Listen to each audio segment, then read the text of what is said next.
আজকে তো 31st night না? কয়টা বাজে? হ্যাঁ, আরো সময় বাকি। 12টা বাজতে বাজতে আরো দেরি অনেক। এখানে পটকা টটকা ফুজায় নাকি? বোমা টোমা কিছু নাই না? মাশাআল্লাহ, সুজানগরের লোক তো খুব আল্লাহওয়ালা দেখি। আল্লাহ কবুল করুক। এই যে নতুন বছরের জন্য প্ল্যান নেন, ঘরটারে কি করে সুখী সমৃদ্ধ বানাবেন। প্রতি মাসের জন্য কয়টা সূরা? 12 মাসে তাহলে কয় সূরা? 12 সূরা। প্রতি সপ্তাহে আপডেট নেবেন, খোঁজ খবর নেবেন, কয় আয়াত হইল তোমার। স্ত্রীর খোঁজ খবর নেবেন, সন্তানের খোঁজ খবর নেবেন, কয় আয়াত হলো। মাস শেষে সবাই সবার কাছ থেকে শুনবেন, ঘরের বরকত বাড়ায় দিবে কে? এরকম ফ্যামিলি আমাদের সবার হোক, আমরা চাই না? হ্যাঁ, স্ত্রী তার স্বামীকে কোরআন তেলাওয়াত করে শোনায়, স্বামী তার স্ত্রীকে কোরআন তেলাওয়াত করে শোনায়, বাবা তার সন্তানকে কোরআন তেলাওয়াত করে শোনায়, সন্তান তার বাবাকে কোরআন তেলাওয়াত করে শোনায়। আপনার ছেলে মেয়েরা যখন কোরআন পড়ে আওয়াজ করে পড়তে বলেন, যাতে ভুল হলে শুধরে দিতে পারেন। এবং প্রতি মাসে যেই সূরাটা মুখস্থ করবেন, ওই সূরাটা তাদাব্বুরে কোরআন করতে হবে, অর্থ জানতে হবে। মাতৃভাষায় কোরআনের অর্থ জানার দরকার আছে না নাই? তাহলে ঘরে কোরআন তেলাওয়াত করবেন। ঘরে শান্তি নাই, কারণ কোরআন তেলাওয়াত নাই। তো কোরআনের তেলাওয়াতও নাই, শান্তিও নাই। আল্লাহর হাবিব সাল্লাল্লাহু আলাইহি ওয়াসাল্লাম বলেছেন, সহিহ মুসলিমের হাদিস, লা তাজআলু বুয়ুতাকুম মাকাবিরা, তোমরা তোমাদের ঘরটারে গোরস্থান বানিয়ে রেখো না। ফা ইন্না শাইতানা ইয়ানফিরু মিনাল বাইতিল্লাযী তুকরাউ ফীহি সূরাতুল বাকারা, কারণ শয়তান ওই ঘর থেকে দৌড়ে পালায় যেই ঘরে সূরাতুল বাকারা তেলাওয়াত করা হয়। সুবহানাল্লাহ পড়েন। এজন্য ঘর উদ্বোধনের সময় কোন সূরা পড়তে হয়? সূরা বাকারা। চিল্লায় পড়েন কোন সূরা? আওয়াজ করে পড়েন কোন সূরা?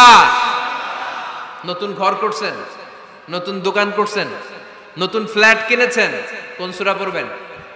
সূরাতুল বাকারা। শয়তান ওই ঘরে থাকে না।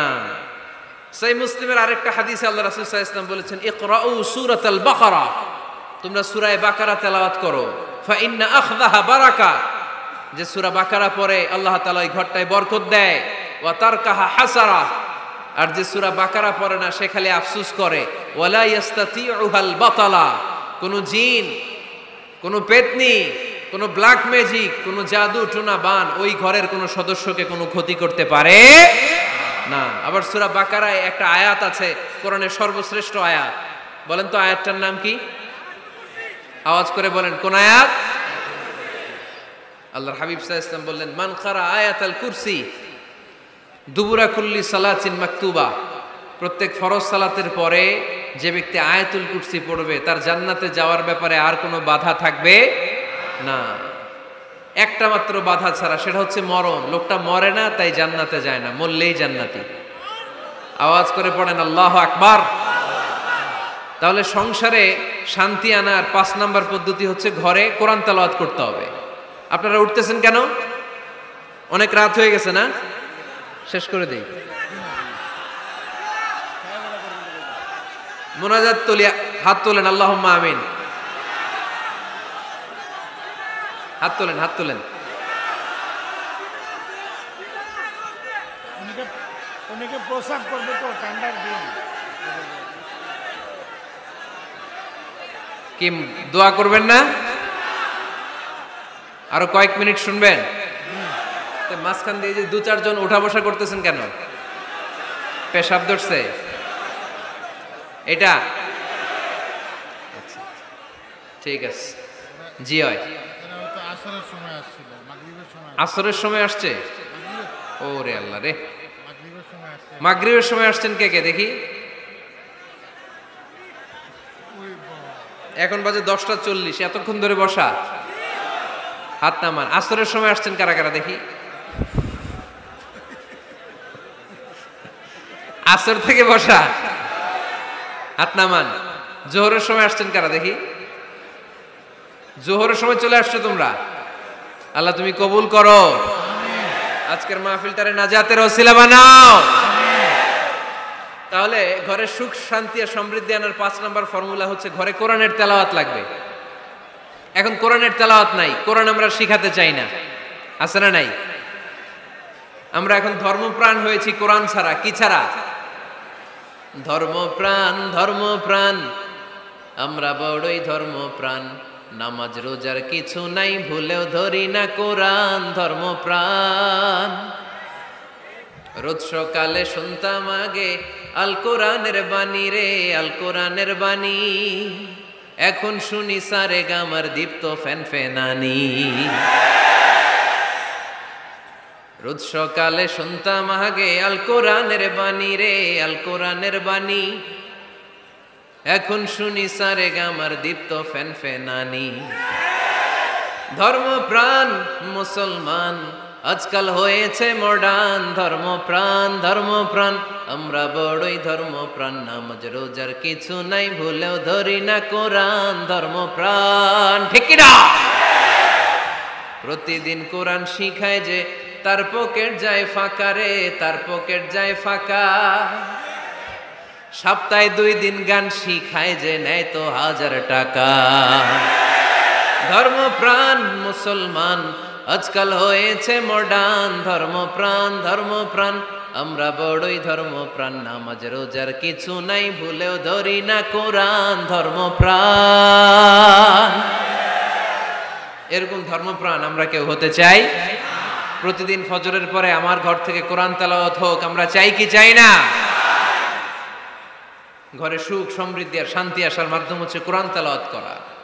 ঘরে কোরআন তেলাওয়াত বাড়ায় দেন, ঘরে শান্তি বাড়ায় দিবে কে? কয়টা গেল? হ্যাঁ, 5টা না? শুনতেছে তো মাশাআল্লাহ। 6 নাম্বার হচ্ছে মাঝে মাঝে বেড়াতে যাবেন।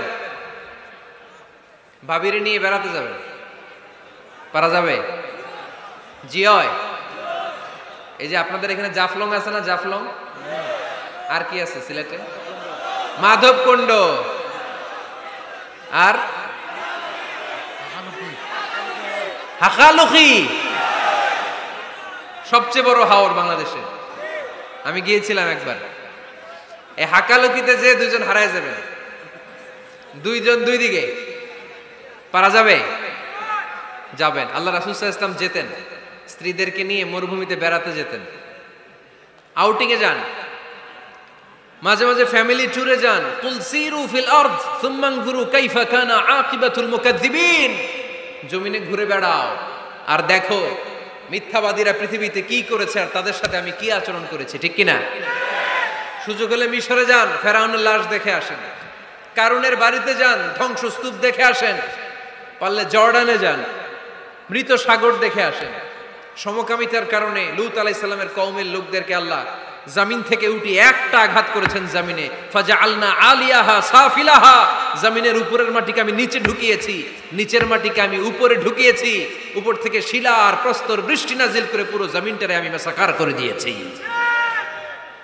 ওইখানে এখন ডেড সি, লোহিত সাগর, মৃত সাগর। ওখানে কোনো মাছ জন্মায় না, কোনো কাঁকড়া জন্মায় না, ব্যাঙ জন্মায় না, কিচ্ছু জন্মায় না। লবণের ডেনসিটি, ঘনত্ব এত বেশি, ওখানে কোনো মানুষ ডুবেও না। গজবের জায়গা। সুযোগ হলে দেখে আসেন। টাকা পয়সা ভালো থাকলে সময় হলে প্রায় ফ্যামিলি মেম্বারদেরকে নিয়ে উমরায় যান। কই যাবেন? উমরায় যান। নবদম্পতি যারা বা রিসেন্টলি তোমরা যারা বিয়ে করতে যাচ্ছ, you are going to be a new couple, পারলে তোমাদের হানিমুনটা উমরায় সেরে ফেলো। পারা যাবে না? স্বামী স্ত্রী 2 জনে মিলে মক্কায় চলে যাও, আল্লাহর ইবাদত, আল্লাহর ঘরে সিজদা দিয়ে নতুন জীবনটাকে নতুন ভাবে শুরু করো। বরকত দিবে কে? তাহলে ঘরে বা ফ্যামিলিতে সুখ সমৃদ্ধি নিয়ে আসার 6 নাম্বার মাধ্যম হচ্ছে আউটিং এ যাওয়া, মাঝে মাঝে বেড়াতে যাওয়া। আল্লাহ রাসূল সাল্লাল্লাহু আলাইহি ওয়াসাল্লাম বেড়াতে যেতেন, সফরে স্ত্রীদেরকে নিয়ে যেতেন। সহিহ বুখারীর বর্ণনা, কানা রাসূলুল্লাহ সাল্লাল্লাহু আলাইহি ওয়াসাল্লাম ইযা আরাদা সাফারান আকরা বাইনা আজওয়াজিহি। আল্লাহ রাসূল সফর করলে কোন স্ত্রীকে নিয়ে যাবেন তিনি স্ত্রীদের নাম লিখে লটারি করতেন। সুবহানাল্লাহ নাই? কি করতেন? কোরআ, আরবিতে বলে কোরআ, বাংলায় বলে লটারি। এই লটারি জায়েজ, এই লটারি জায়েজ আছে।